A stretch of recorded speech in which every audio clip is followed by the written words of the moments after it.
नमस्कार दोस्तों, हमारे चैनल के अंदर आपका स्वागत है। दोस्तों, जैसा कि आप जानते हैं कि हमारे घर के अंदर हमारे द्वारा कई बार किए गई चीज़ें हमारे ऊपर बहुत ज़्यादा प्रभाव डालती है। जैसा हम कर्म करते हैं या जैसा हम किसी प्रकार की कोई गलती या अच्छा कार्य करते हैं तो उसके निमित्त हमें फल भी प्राप्त होता है। आज हम आपको बताएंगे कि भूल कर भी आपको यह गलती अपने घर के अंदर नहीं करनी चाहिए, अन्यथा आपके पति पत्नी के जीवन पर कई प्रकार का असर पड़ता है और साथ ही साथ आपके घर के अंदर गरीबी भी आती है। इसीलिए आपको भूल कर भी इस प्रकार के कार्य नहीं करने चाहिए ताकि आपको सच्चा और सकारात्मक लाभ प्राप्त हो,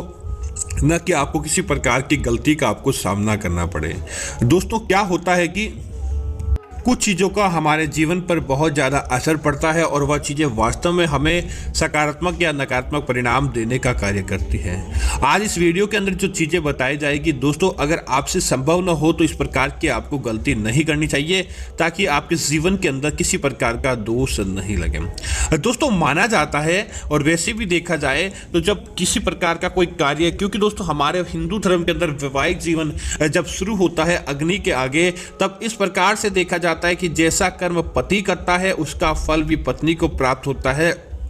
और जैसा कर्म पत्नी करती है उसे उसी प्रकार उसे पति को भी उसी प्रकार चीज़ों को देखना पड़ता है। तो दोस्तों, आज हम आपको बताने वाले उन चीज़ों के बारे में कि पति हो या पत्नी हो, भूल कर भी इस प्रकार का कार्य नहीं करना चाहिए, अन्यथा आपके वैवाहिक जीवन पर और आपके घर पर बहुत बुरा प्रभाव देखने को मिलता है, ताकि आप अपने जीवन के अंदर इस प्रकार के प्रभावों को न देखें। दोस्तों, सबसे पहले यह जानकारी पत्नी के लिए है, तो आपको ध्यानपूर्वक सुननी चाहिए। अगर आप अपने पति के निमित्त किसी प्रकार का उपाय आदि करते हैं या अर्थात कि व्रत आदि करते हैं, जैसे कि आप किसी भी प्रकार का अपने पति की अच्छी आयु के लिए, उसको धन लाभ प्राप्ति के लिए या अपने परिवार को अच्छा देखने के लिए आप व्रत आदि करते हैं, और अगर आपसे व्रत संभव न होता हो, बीच के अंदर ही आपको व्रत तोड़ना पड़ता हो, या फिर आप अपने इच्छाओं को मारकर व्रत करते हैं, तो ऐसा व्रत कभी भी सफल नहीं होता है। चाहे किसी भी प्रकार का व्रत हो, इस बात का आपको ध्यान रखना चाहिए। भूल कर भी आपको व्रत अपनी इच्छाओं को मारकर या अपने मन के बिना किसी भी प्रकार का व्रत आदि नहीं करना चाहिए। अगर आप इस प्रकार का व्रत आदि करते हैं तो समझ लीजिए कि आपके जीवन के अंदर फिर कंगाली आ जाती है और देखते ही देखते आपके जीवन के अंदर से सारे दुख दारुणे अपने आप ही चले जाते हैं। इस बात का आपको ध्यान रखना चाहिए ताकि आपके जीवन के अंदर किसी न किसी प्रकार से खुशियां आती रहे, न कि आपके जीवन के अंदर कंगाली या दरिद्रता देखने को मिले। दोस्तों, अगली चीज की बात करें तो इस बात का ध्यान रखें, कई पुरुष और महिलाएं क्या करती है कि रात को सोते समय अपने बेड के नीचे ही अपने घर का झाड़ू रख देते हैं। अपने कभी भी अपने सोने वाले बिस्तर के नीचे, विशेष तौर से पति और पत्नी अपने बिस्तर के नीचे अगर आपके जगह होती है और उसके बाद भी अगर आप अपने घर के अंदर जो सामान्य झाड़ू काम के लेते हैं और वो आपको छुपा कर रखनी होती है, तो कई लोग क्या करते हैं अपने बिस्तर के नीचे झाड़ू को रख देते हैं। आपको भूल कर भी इस प्रकार की गलती नहीं करनी चाहिए, कभी भी बिस्तर के नीचे झाड़ू नहीं रखना चाहिए। अगर आप यह कार्य करेंगे तो निश्चित तौर पर धीरे धीरे आपके जीवन के अंदर, क्योंकि झाड़ू को दोस्तों लक्ष्मी का रूप माना जाता है और लक्ष्मी आपके नाराज हो जाती है, तो इस बात का आपको जरूर ध्यान रखना चाहिए ताकि आपको आपके जीवन के अंदर कंगाली देखने को नहीं मिले। इसी तरह पति हो या पत्नी हो, ऐसा नहीं कि यह कार्य सिर्फ पत्नी को करना चाहिए। अपने घर की रसोई के अंदर आपको रात हो जाती है तो रात होने के बाद कभी भी जूठे बर्तन नहीं छोड़ने चाहिए। अगर आप रात को जूठे बर्तन छोड़ते हैं तो साक्षात आप लक्ष्मी को घर के अंदर बुलाने का कार्य करते हैं। माता लक्ष्मी उस घर को कभी भी लौट कर नहीं आती, उस घर को छोड़कर चली जाती है और देखते ही देखते आपके जीवन के अंदर, आपके घर के अंदर कंगाली देखने को मिलती है। इसीलिए इस बात का ध्यान रखें, कभी भी अगर आपका भी कार्य पड़े तो आप भूल कर भी अपने घर की रसोई के अंदर जूठे बर्तन आपको नहीं छोड़ने चाहिए। माता लक्ष्मी का सकारात्मक आशीर्वाद और आज सकारात्मक लाभ आपको प्राप्त होगा, न कि किसी प्रकार से आपको दुख दारुण्य को देखने को मिलेगा, क्योंकि रसोई घर आपके घर की वास्तु से जुड़ी होती है और अगर आपके घर के अंदर वास्तु दोष लग गया तो दोस्तों कोई भी व्यक्ति, समझ लीजिए कितना भी लाख प्रयत्न क्यों न करे, उसे किसी न किसी रूप से अपने आप ही अपने जीवन के अंदर उचित परिणाम देख देखने को नहीं मिलता है। इसी तरह दोस्तों अगली चीज की बात करें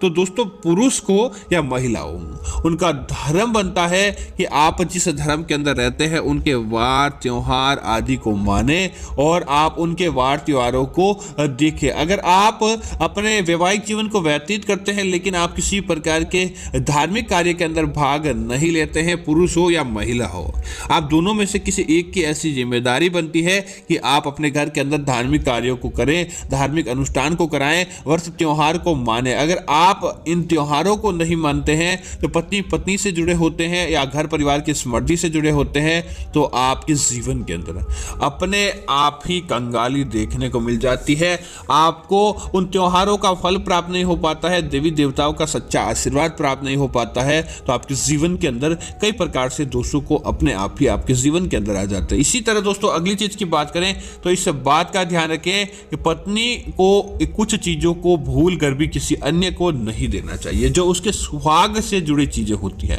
अगर आप अपने सुहाग की चीजें किसी अन्य को देते हैं तो समझ लीजिए साक्षात कंगाली का आपको सामना करना पड़ेगा और देखते ही देखते आपके जीवन के अंदर से सुख अपने आप ही चला जाता है। दोस्तों उन चीजों की बात करें आपको कौन सी चीजें नहीं देनी चाहिए, तो जैसे कि आप अपने माथे पर जो सिंदूर लगाते हैं अपने पति के सुहाग का प्रतीक, आपको अपने पति के निमित्त जो सुहाग की आपकी रेगुलर डिब्बियां होती है एक तो वह आपको भूल कर भी किसी को नहीं देनी चाहिए। अगली चीज की बात करें तो अपने पैरों के अंदर जो बिछियां और आप पायल पहनते हैं उन्हें सुहाग से जोड़कर देखा जाता है और आपको भूल कर भी किसी अन्य को अपनी सुहाग की या पायल और बिछिया नहीं देनी चाहिए। इसी तरह इस बात का ध्यान रखें कि अपने पैरों के अंदर पहने जाने वाली सुहाग की चूड़ियां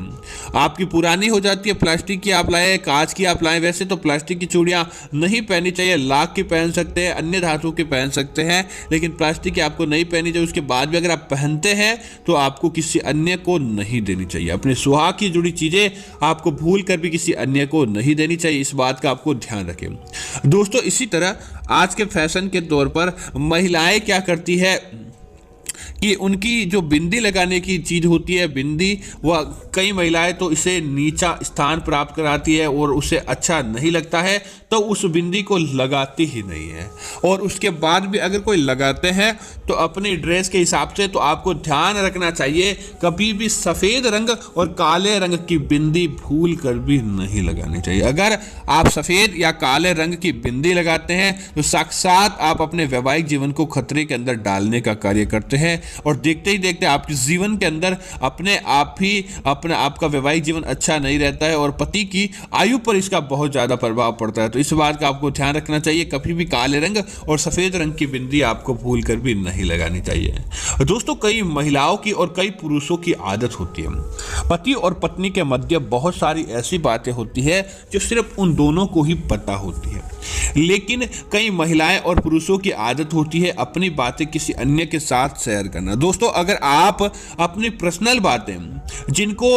सुनकर लोगों को मजा आए या फिर लोग उस बात का हास्य बनाए, आपको ध्यान रखना चाहिए जो पति पत्नी के मध्य परस्पर बातें होती है आपको अपने बीच ही रखनी चाहिए, किसी अन्य के साथ आपको शेयर नहीं करनी चाहिए। अगर आप अपनी बातें किसी अन्य के साथ शेयर करते हैं अपने वैवाहिक जीवन से जुड़ी या अपने घर परिवार से जुड़ी, तो दोस्तों लोग आपको सलाह तो किसी प्रकार की नहीं देते बल्कि समय आने पर वह आपके हास्य उड़ाते हैं, तो आपको ऐसा कार्य भूल कर भी नहीं करना चाहिए, इससे आपके वैवाहिक संबंध मधुर नहीं रहते हैं। इसी तरह दोस्तों महिला हो या पुरुष हो,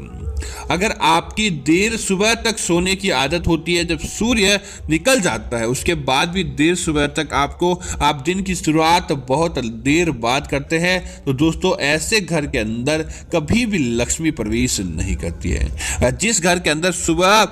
पूजा पाठ नहीं होता, सुबह सुबह ही उस घर के अंदर साफ सफाई नहीं होती, उस घर के अंदर दोस्तों कभी भी माता लक्ष्मी का प्रवेश नहीं होता, उस घर से लक्ष्मी सदैव लौटकर चली जाती है। इसी बात का आपको ध्यान रखना चाहिए। सुबह की शुरुआत आपको सुबह जल्दी उठकर आपको स्नान आदि करने के बाद भगवान सूर्य देव को जल और साथ ही घर की साफ सफाई और दिया बाती के साथ आपको शुरू करनी चाहिए, ताकि आपके घर के अंदर देवी लक्ष्मी का प्रवेश हो, न कि आपके घर से लक्ष्मी रूठ कर चली जाए। इस बात का आपको जरूर ध्यान रखना चाहिए। इसी तरह इस बात का ध्यान रखें, विशेष तौर से महिलाओं के लिए यह जानकारी है कि आप अपने मासिक धर्म के दौरान किसी भी प्रकार के पूजा पाठ के अंदर आपको भाग नहीं लेना चाहिए। आपको किसी प्रकार का कोई अनुष्ठान या पूजा पाठ करवाना है तो किसी अन्य की मदद से या अपने पति की मदद से आप करवा सकते हैं, लेकिन उस समय आपको किसी भी प्रकार के पूजा पाठ के काम के अंदर भाग नहीं लेना चाहिए। अगर आप लेते हैं तो निश्चित तौर पर आपके परिवार के अंदर अपने आप किसी न किसी रूप से आपके वैवाहिक जीवन पर भी